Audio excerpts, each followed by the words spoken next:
What up, people? It's your boy, Master Chudia, and I thought I'd just give you my thoughts on this issue I've been having. So, I just got off of watching a Diversity in Comics Champions review, as well as watching him stream with Captain Cummings, Aiden Paladin, Micah Curtis, and the rest of the people who are familiar. And it's come to my attention that I really have to just look at Marvel and just, give my my thoughts on this thing. So, I grew up through the animation. I love the animation. The animation respected my intelligence as a kid, and that's how I gained encouraged into liking that type of lore from Marvel Comics. And I'm just seeing what's happening with its creators, with its characters, and I have to just give my sorrow to what is happening to like a very good medium. Like the stories are not good. The characters are used to stroke the egos of their creators, and I don't know what to say really. And I'm going to try to define this into three main points, basically. Three main points where I think that Marvel is collapsing horrifically. So I'd like to get into the first one, basically. The stories. You know, as a kid, before when I watched the animation, I love the save the day type of thing. Oh, here are the superheroes. I watched X-Men the animated series. The X-Men come, they save the day. They take on the main villain and do what they had to do. Same thing with Batman the animated series, Superman the animated series, and everything like that. And they respected the audience, and everything was like connected. Like I was so hyped when a kid when I watched Spider-Man and the X-Men crossover in their TV shows as well, and you see these cameos as well. I was so excited when Superman and Batman came together, to fight the common villain when they were facing against Two Face. I mean, not Two Face. Sorry, the Joker and Lex Luthor teaming up. And so it even got better when you had a Justice League cartoon that tied in everything in that universe, the DC animated universe, and the story was so engaging. It was moving. It was plot worthy. And yeah, they had the little sprinkle of politics here and there, but it was like politics for like pragmatic reasons of power and to gain control and to be egotists and everything like that. And it was all good. Like the Cadmus arc of Justice League Unlimited, beautiful. Now we get into today, where we look at the comics now. And I don't know what to say. All of the reviews I've seen, like, there's no story. There is no story. There's like no central thing. Like, they mentioned it in the stream that I watched that there's really like there's no villain. Like, you look at Marvel comics now, like there is no more Ultron. Like, Red Skull is he even a villain anymore? Um, we don't see anything with Galactus. You don't see anything with Doom. Doom is on his own personal crusade to be Iron Man, I think, an infamous Iron Man, I'm not sure. You're missing AIM. I don't know if AIM is doing anything else again. Um, Nothing from Zemo, nothing from Baron von Strucker. Like, it's just these nameless Hydra agents. It's Hydra. Hydra's like Hydra. And why?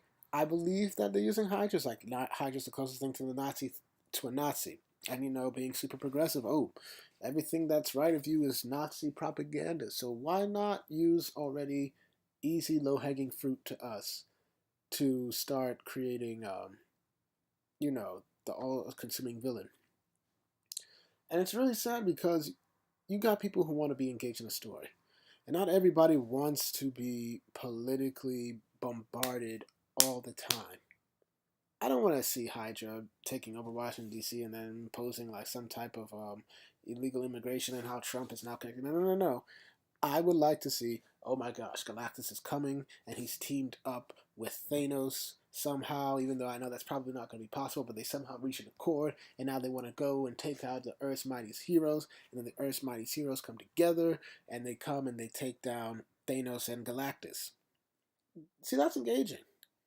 That is engaging. But, with Marvel currently, I, it's like they've lost that mojo.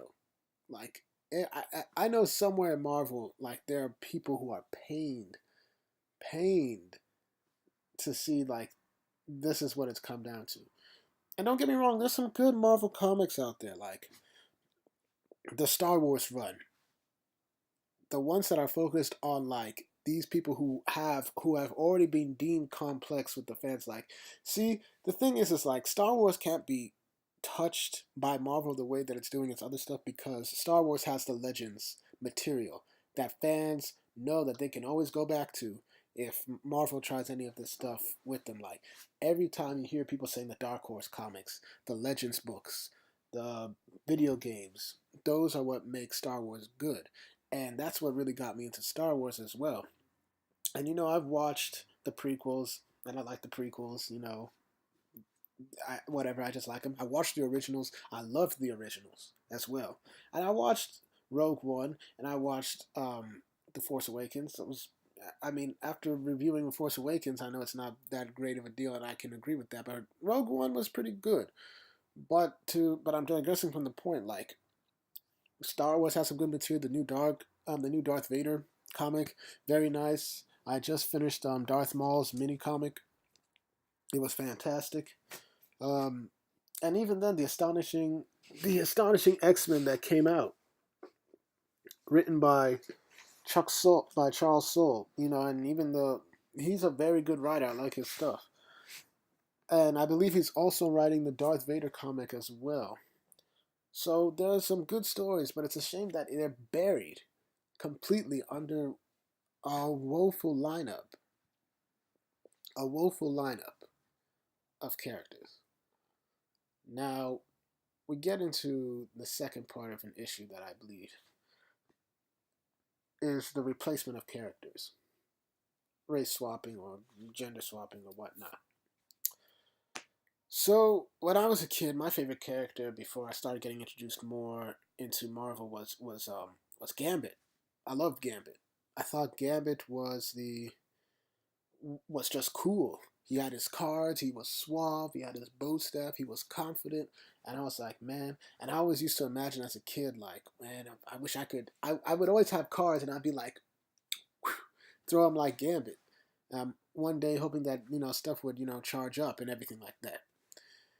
So it was never really, I never really needed to, I mean, this is just me, but I never really needed to see my skin color represented on media. I just felt that these characters were cool.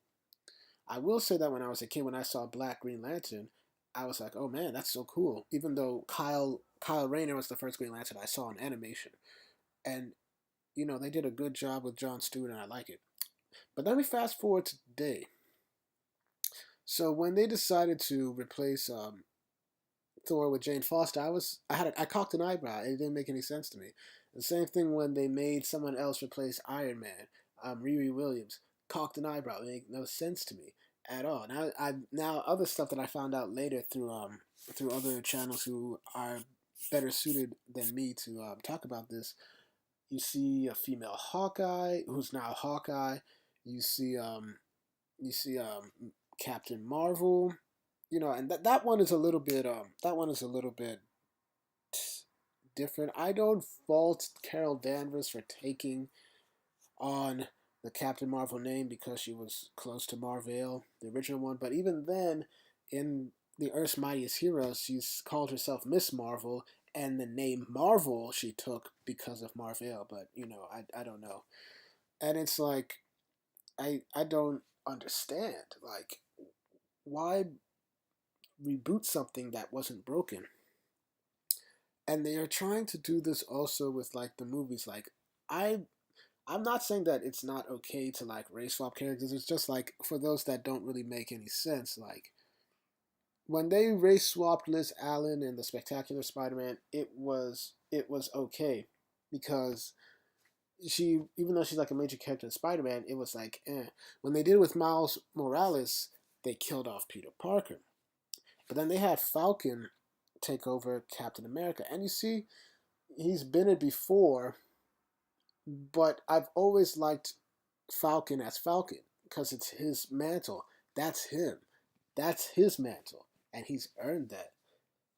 And with Riri Williams, you would think that why give it to Riri Williams? Like, why give it to her? Why not give it to Rhodey? Even though they killed him off in Civil War II, but Rhodey has been Iron Man. Rhodey is Tony's closest friend. You see, they're doing this type of things to, like, I don't know, appeal to an audience to, like, who say yas, and all these, like, people who want to feel validated through a representation that they will not watch, but they feel like, oh, for the kids. No, I guarantee you'll do a kid better service if you give them a good story to read and know that they can be inspired by anybody, any hero. I watched all these movies and I've enjoyed all these characters despite their race or even their gender because they were good, solid heroes.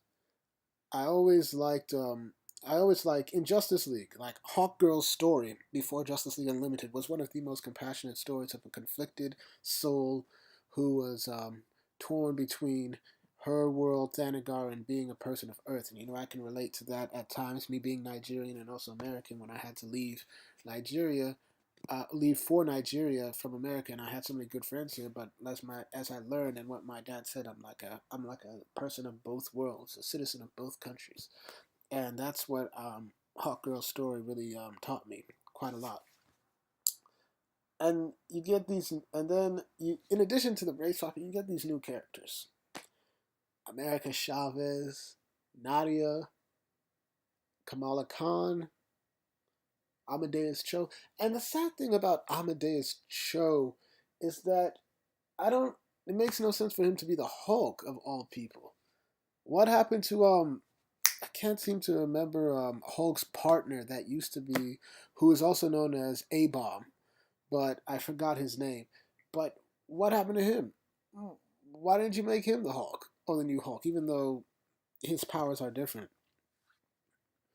Amadeus Cho was good as a character on his own because he didn't have any powers, but he was an intellect. He was smart. He was capable. It's the same thing with the Jane Foster thing. Like Jane Foster, one reason why I thought that Jane Foster grounded Thor as a human being, and she was capable either as a astrophysicist in the movies or a paramedic on the field, and that's what empathize. That's what I really gained out of her character. Like she was out on the field, helping people, being like a hero that anybody could be. Anybody can be a paramedic. You don't have to be a god. And don't get me even started with America Chavez and her shenanigans, because that is terrible. But like I said, I can't. I'm just baffled, completely baffled. And the worst thing is that a character like Kamala Khan has so much potential to be so good, like you know, so good, so good, but they're not doing it. And I guess the third issue, and the final issue that people better than I can explain are the creators. When Diversity Comics joined up on Twitter, I immediately followed him. I've enjoyed his content. I've enjoyed his interactions. Maybe I overlike his stuff too much, but it's good stuff. And so to just see sometimes when he engages with the professionals and the vitriol that comes from these professionals is really terrible. Like they're elite, holier than thou people who believe that they're smarter than they don't respect. They do not respect their fans. They really don't. They respect the likes that they get from random ass people who share their politics, but they don't respect the core people who buy these comics who want to enjoy a good story. And it's a real shame. You go ahead and you're posting like milkshakes. They're not even business oriented. Apparently they have so many they've been hyping up all of these new events only for them not to continue to hype it up. And we see that they're not even that good. So I don't know what to say for Marvel at this point. I can't go any. I really don't know what to say. All I can hope for is that one or two things will happen. Diversity in Comics has mentioned a clean sweep, and that's what I'm kind of expecting. Like, sales are going to be so bad that they have to do something. You cannot operate a company like this. And they had best hope, or I would hope, that in their new slot of movies with Black Panther, and that's one that I've always enjoyed, that they do not pull this ish off that they're pulling in their comics. Because if they do, I don't know what to say. Sorry, people. This was like a rant, and I just thought I'd have to get this off my chest a bit. Um, for those who are listening, and those who wish to listen, and those who are going to listen if they can, thank you. Please like, subscribe to my channel. When you hit the subscription, hit the notification bell if you want to get updates on the newest videos I release. I review comics as much as I can. Um, it's becoming something that I grew into through animation and now recently, and it's just, become a nice little hobby. And, hit up the other small time peoples that are out there, Nurkish, Conservative Nerd, the Comic Kid, the Nerd Wonder, and all of those good people out there. So, thanks for watching, and I'll see you soon.